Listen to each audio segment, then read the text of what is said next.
Hello students, welcome back to my channel. So आज हम करने वाले हैं 3.6 की सेकंड वीडियो। एंड हमने प्रीवियस वीडियो में ऑलरेडी देखे थे बहुत सारे क्वेश्चंस, जिसमें फर्स्ट एंड सेकंड क्वेश्चन में हमने इसके टाइप्स को समझा था कि किसी भी क्वेश्चन को सबसे पहला स्टेप क्या होता है कि अगर वो क्वेश्चन में क्या है, वो अगर हमें दिया हुआ है फ्रैक्शन पोजिशन में, तो हमें क्या करना है, सबसे पहले 1/x में दिया है तो उसे हमें u या फिर v मान लेना है। उसके बाद सेकेंड स्टेप था जो हमें इन दोनों को सॉल्व करके x और y की u और v की वैल्यू निकालनी, एंड उसके बाद जो हमने वैल्यू पहले मान के रखी थी 1/x is equal to x, तो वहां पे उसे पुट कर देना था। तो अभी मे भी मुझे आपको कुछ चीजें समझ में आ रही होंगी, तो चलिए देखते हैं इस क्वेश्चन को कैसे सॉल्व किया जाएगा। बट आपने अगर नेक्स्ट वो प्रीवियस वीडियोस देखी हुई हैं तो आपको आधे से ज्यादा चीजें ऑलरेडी समझ में आ चुकी होंगी। तो आप इस वीडियो को स्टॉप कर दीजिए और खुद से इस क्वेश्चन को करने का ट्राई करिए। एंड अगर आपको वीडियो में कोई भी प्रॉब्लम आती है, अगर आप क्वेश्चन को सॉल्व नहीं कर पा रहे, देन आप इस वीडियो को देखिए और उसमें से क्वेश्चन का स्टेप बाय स्टेप उसका एनालिसिस कीजिए। ठीक, तो आज हम इस वीडियो को स्टार्ट करते हैं। ये क्वेश्चन दिया हुआ है, अभी तक आपने जब देखा था तो उसमें यहाँ पे भी फ्रैक्शन था और यहाँ पे फ्रैक्शन दिया हुआ था, बट अब आप क्या कर रहे हैं, अब आपको सिर्फ इसमें फ्रैक्शन दिया है, इधर फ्रैक्शन में नहीं दिया है। तो आप क्या करेंगे, इसको मान लेंगे 1/x is equal to u। अब आप सोचेंगे कि मैम y तो ऑलरेडी इस पोजीशन में है, तो फ्रैक्शन में तो है ही नहीं, तो हम वहां पे v ले कि ना ले। तो आपको जब ये फ्रैक्शन में है ही नहीं, अगर ये ऑलरेडी लीनियर पोजीशन में है, तो हमें यहाँ पे फ्रैक्शन में है नहीं है, तो हमें क्या करना है, तब हमें ऐसे इसको लेने की नीड नहीं है। तो चलिए इसको करते हैं।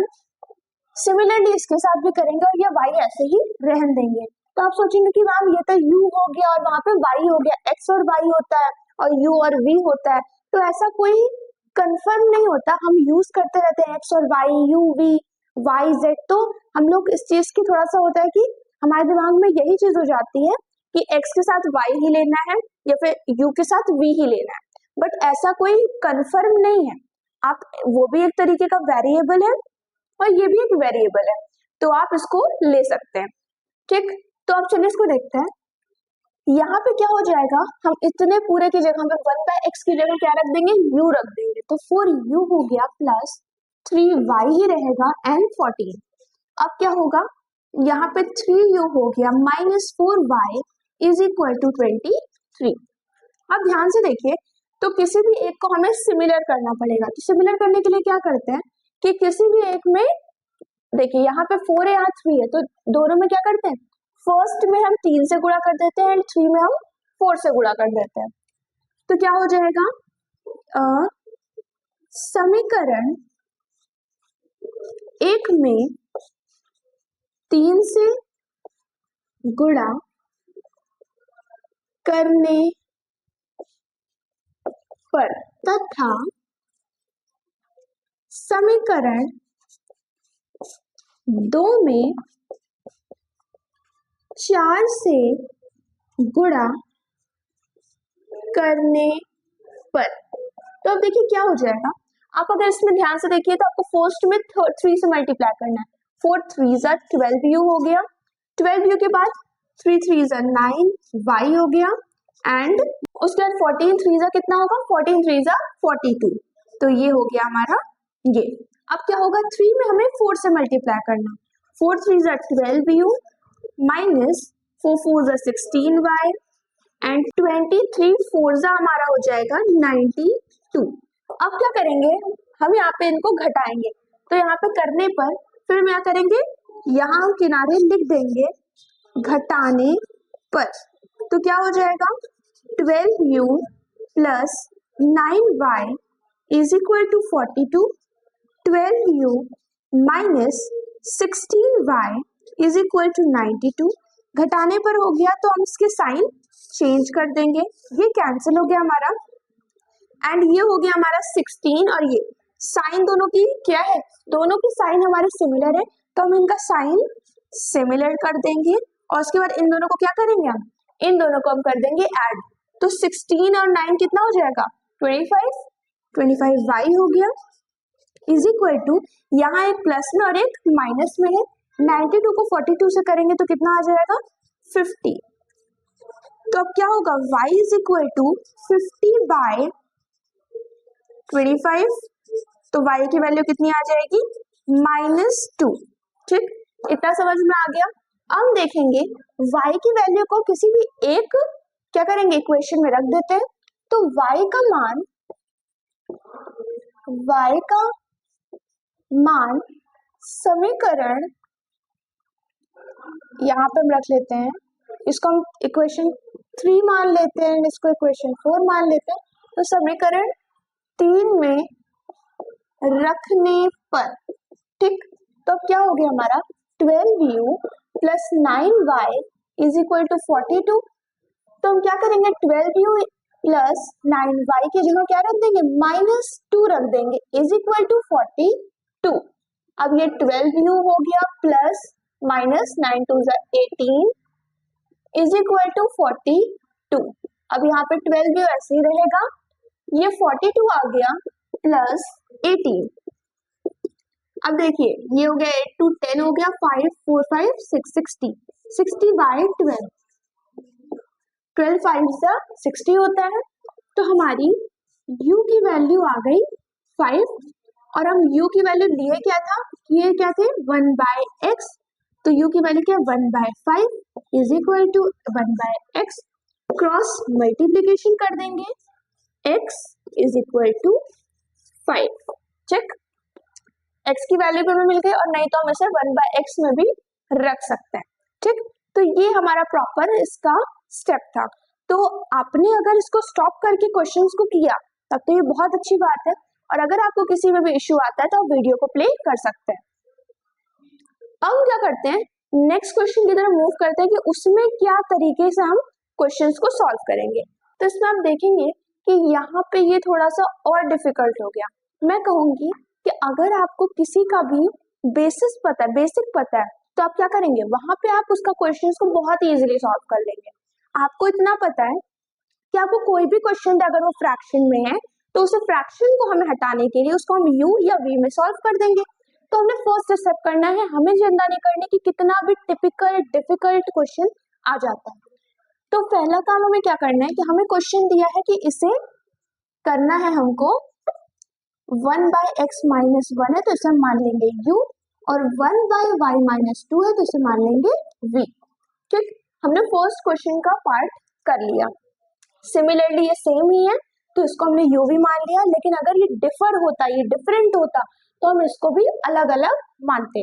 अब क्या करेंगे, इसको हम कर लेते हैं 5u, इसको हम पूरा कर लेंगे 1v इज इक्वल टू 2, इसको 6u minus 3v is equal to 1। अब आपको सांस आ गई कि हाँ भाई मैम आपने इसको तो इतना टिपिकल लग रहा था मैम, लेकिन ये तो सॉल्व हो गया है ना। तो अब क्या करना है, अब इस सिमिलरली सेकंड पार्ट क्या था, सेकंड स्टेप था हमारा कि दोनों की इक्वेशन में एक पार्ट को हमें सेम करना था। तो चलिए समीकरण 1 में इसको हम समीकरण 1 मानते हैं, इसको 2 मान लेते हैं, इसको 3, इसको 4। समीकरण 3 में 6 से तथा समीकरण 4 में 5 से गुणा करने पर अब क्या होगा कि यहाँ पे हमें 6 से मल्टीप्लाई करना है। तो 5 6 30 प्लस 6v और फिर 12 आ गया। अब यहाँ पे क्या होगा 5 6 30u, यहाँ पे हमें किससे मल्टीप्लाई करना है 5 से, 5 3 15v, फिर किससे करना है इज इक्वल टू 5 से। तो हमने क्या कर लिया, यहाँ पे हमने सेकेंड पार्ट स्टेप को क्लियर कर लिया। अब क्या करेंगे हम थर्ड में घटाने पर लिख देंगे। थर्ड स्टेप हमारा क्या था घटाने पर, तो घटाने पर हम यहाँ क्या करते हैं साइन चेंज कर देते हैं। तो ये कैंसिल हो गया, बचा क्या, ये हमारा प्लस है ये भी प्लस है, कितना हो जाएगा 15 फिर 21v इज इक्वल टू ये आ गया हमारा 18। ठीक, सॉरी 12 में से 5 जाएगा तो कितना आ जाएगा 7। ठीक, अब क्या हो जाएगा v इज इक्वल टू 7/21। तो क्या हो जाएगा 7 1 जा 7 7 3 जा 21। अब हम क्या करेंगे इसे v की वैल्यू को किसी भी इक्वेशन में रख लेते हैं, तब 3 में रख लेते हैं। v का मान समीकरण 3 में रखने पर तो कैसे रखाएगा? v का मान हमने इक्वेशन रख लेंगे 5u plus 1v is equal to 2। 5u plus 1/3 हो गया v क्या इज इक्वल टू 2। अब देखिए ये प्लस में इधर जाके क्या हो जाएगा माइनस हो जाएगा। 5u is equal to 2 minus 1/3 हो गया। ये जब प्लस में तो इधर आएगा फिर माइनस हो जाएगा। अब क्या करेंगे हम यहाँ एलसीएम ले लेंगे इसका 6 माइनस 1 5u। अब क्या होगा 6 में से 1 गया 5 हो गया हमारा 5/3 और फिर ये 5u इसके साथ था तो ये देखो ये इसके साथ मल्टीप्लाई में था, इट मीन्स कि यहाँ आएगा तो डिवाइड में चला जाएगा तो इंटू 5 कर देंगे तो ये कैंसिल कर लेगा। u की वैल्यू भी हमारी आ गई 1/3। अब देखिए आपने फर्स्ट स्टेप क्या किया, फ्रैक्शन को अपने नॉर्मल वे में लेके गए। सेकंड पार्ट आपने क्या किया, इसको आपने लिखने के बाद यहाँ पे इसका मल्टीप्लाई कर दिया, मल्टीप्लाई करके इनको सिमिलर कर दिया। थर्ड स्टेप आपने घटाने पर लगाया, साइन चेंज करके v की वैल्यू पा ली। फोर्थ स्टेप क्या था, v की वैल्यू किसी भी क्वेश्चन में रख के u की वैल्यू पाना। आपने फोर्थ स्टेप कंप्लीट कर लिया। एंड लास्ट स्टेप u और v को जो हमने माना था वहां पे हमें उस वैल्यू को रख देना है। तो u की वैल्यू कितनी थी 1x माइनस 1। तो देखिए क्या हो जाएगा, इधर मैं रखती हूँ, तो 1x माइनस 1 की वैल्यू है 1/3। तो अब इसका क्रॉस मल्टीप्लिकेशन कर लेंगे तो ये इधर हो जाएगा, करने के बाद ये 3 इधर आएगा x माइनस 1। देखिए ये इसके साथ माइनस में है, इधर आके क्या हो जाएगा प्लस हो जाएगा। 3 plus 1 is equal to x। x की वैल्यू कितनी आ गई 4, तो ये हो गई x की value. Similarly 1/y minus 2 is equal to v है, तो v की वैल्यू भी कितनी है 1/3। तो 1 upon y minus 2 cross multiplication करेंगे 3 is equal to y minus 2 हो जाएगा। ये 2 इधर आ जाएगा तो 3 plus 2 is equal to y। y की वैल्यू हमारी आ गई 5। तो ये 4 और 5 स्टेप्स थे जिसका थ्रू आप इस पूरे क्वेश्चन को चाहे जितना टिपिकल क्वेश्चन क्यों ना आ जाए आप उसे सॉल्व कर सकते हैं। तो आज के लिए हम इतना ही रख रहे हैं। नेक्स्ट वीडियो में उसके आगे के क्वेश्चंस को सॉल्व करेंगे एंड 2 और 3 डेज में ये चैप्टर हमारा कंप्लीट हो जाएगा। तो आज के लिए इतना ही, थैंक यू।